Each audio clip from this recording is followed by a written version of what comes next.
Bonjour à tous. Aujourd'hui, j'aimerais vous conduire dans une réflexion touchant au premier chapitre de la Genèse, premier verset, en français les 4 premiers mots, qui nous disent la chose suivante: au commencement, Dieu créa.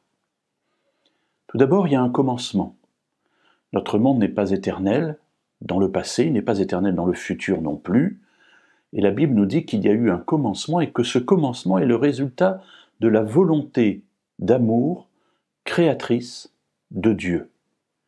Dieu qui se présente comme étant au-dessus de toute chose, puisque c'est lui qui les crée, et il y a donc une relation de dépendance entre sa création et lui. Il est vrai que cette dépendance gêne beaucoup de nos contemporains. Nous aimons être indépendants. Et on regarde toujours de manière suspecte les personnes qui désirent nous mettre en dépendance. D'ailleurs, nos premiers parents, Adam et Ève, ont choisi justement la voie de l'indépendance. Pour autant, moi, je suis heureux de cette dépendance, parce que c'est une dépendance bienveillante, parce que c'est la dépendance de quelqu'un qui, par amour, m'a amené à l'existence. Alors oui, je dépends de Dieu. Oui, la Bible nous dit que nous dépendons tous de Dieu, et je trouve que c'est bien ainsi.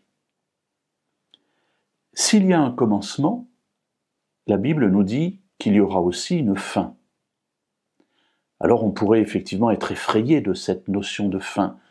Pour autant, là encore, la Bible présente une idée très apaisée de la fin. Dieu qui a amené toutes choses à leur existence au commencement, eh bien, mettra un terme à l'existence de notre monde aussi à la fin. Un terme, ou plus exactement la fermeture d'une parenthèse, car avec la création de notre monde, au bout de quelque temps, nos premiers parents, Adam et Ève, y ont introduit le péché, et c'est l'ouverture de la parenthèse de toute la tragédie de notre monde. À la fin, cette parenthèse sera fermée, parce qu'au-dessus de nous, il y a Dieu. Dieu qui nous aime et qui ne perd pas de vue le but qu'il a poursuivi, que nous vivions éternellement avec lui.